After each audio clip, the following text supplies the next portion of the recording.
300 block of Southeast 35th Terrace. Crews have knocked down a fire here.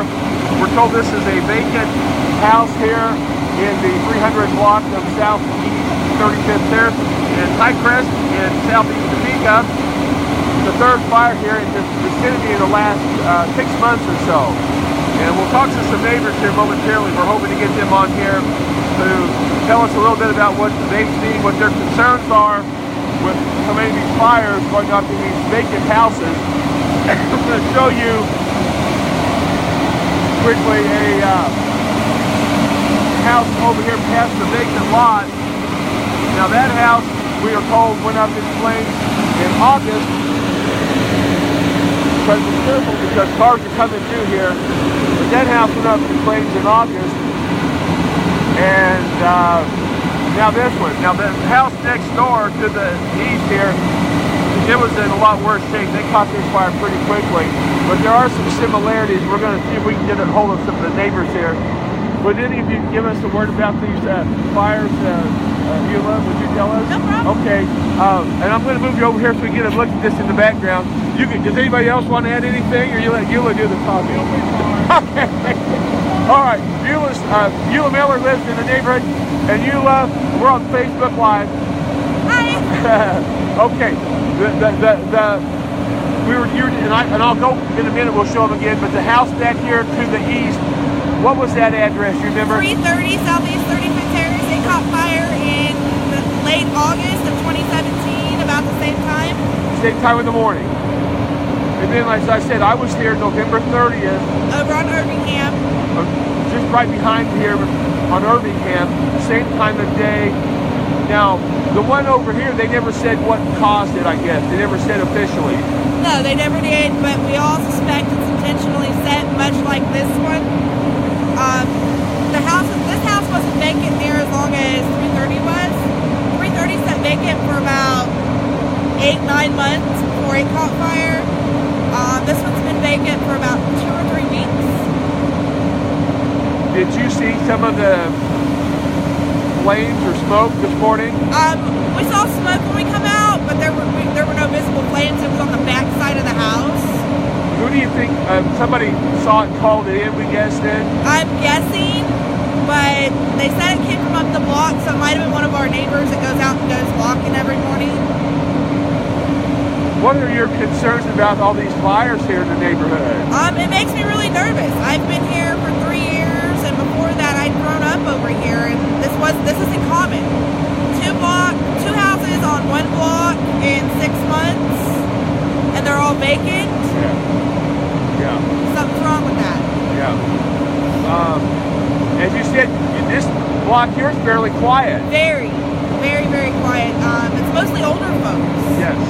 So we all watch out for each other. You hear gunshots, but they're on either side of us. They're on either side of us. They're either east of us or west of us. I always get turned around when I'm here. I see some of the crew members coming back from behind here. They're getting the investigators out. So right now I'm on Southeast 35th Terrace. I'm looking north. Am I looking north right You're here? actually looking west. I'm looking west. I always get turned around here. I'm sorry. Okay, so again, neighbors are concerned. We see several standing here. And where do you go from here now?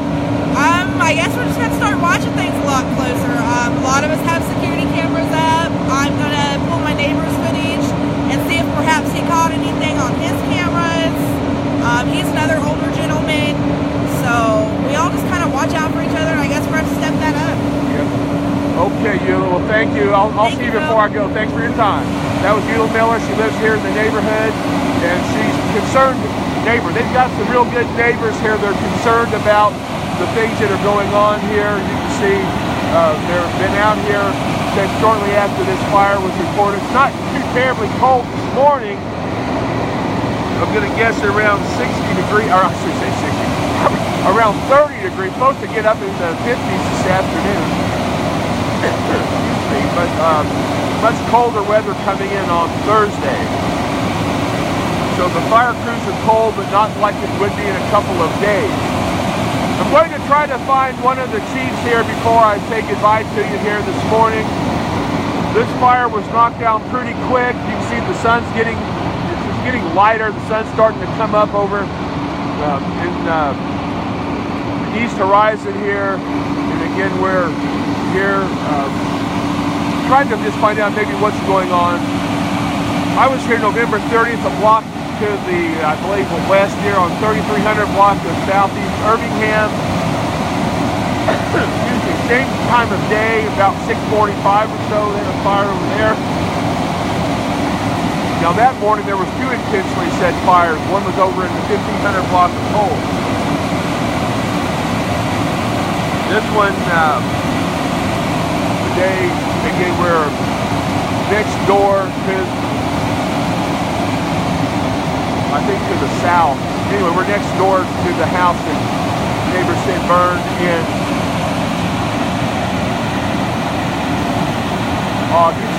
We're going to walk over here. I see one of our fire officials here. I'll see if I can get a word with them momentarily. And we'll give them some space. But I wanted to show you the other house that burned. And you'll see it over here. They said this house back over here boarded up.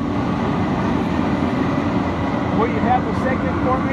Yeah, how you doing? Fine. Can I put this on the Facebook Live here instead of turning it off? Are you okay with that? Yeah, that's fine. Okay. That's fine. Well, I always ask for, like they always do, your name, title, and everything like that. Yeah, Mark Brannick. What? Are you the shift commander? No, I'm battalion chief over in this district. Okay, and I know the neighbors are concerned too about some of the fires that have happened. What do we know about this one today? We don't know much yet. Our investigator just arrived on scene. Our first UN engine showed up, had some embers showing from the back. It appeared to started on the back side of the house in some sort of a utility room. There was power, gas, utilities to the structure. It was vacant. It kind of appears to be vacant, although it looks like somebody has lived in it once in a while. But right now, you know, we've got an investigator on scene to check it out. There has been, the gas company's been here multiple times, turning on and turning off the gas, and there are furnaces inside the house, so that's something we'll be looking at too. The utilities were on today, though? When they, yeah. It had all utilities. The neighbor said it had just been vacant for a week or two or something like that. Yeah, that's what they told us also. And we're gathering all that information, and like I said, Zach, our investigator's on scene, and he'll get her figured out. And so they had some. Were there flames when you got here, or just some? No, just a little bit of flame showing up from the roof on the back side of the house. And, engine 10 and truck 10 from over on 37th Street, they knocked it out real quick. It was under control. And was there a lot of smoke too, or not? Oh, not much. Not much. So it wasn't a huge deal, but we're concerned, like I said, because that house over there, we're looking back there, that burned back in August. Yeah. I think there was one here in Irvingham, they were saying. So, do we see? We don't know if anybody was living in there at the time, like just.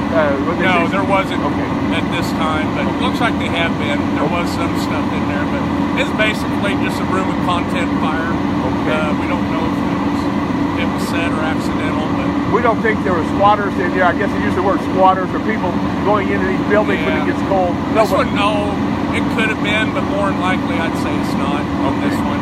Okay, we'll wait to hear from the investigator later as to what happened. But thank you for your time. Yeah, we'll see you later. Have a great day. We always appreciate the fire chiefs, the shift commanders, the battalion chiefs giving us minutes of their valuable time, came over to talk to us. And so, as you heard, the fire crews were here. They're a little concerned, I think, about maybe the cause of these blazes. Fire investigators here. I saw Zach Bottenberg showed up here moments ago. He'll be going in there. And they did do a search. I meant to ask the chief, but I did hear that they did go inside and they did a search and found nobody inside this structure. So we will have more on this later this morning. And again, thank you for joining.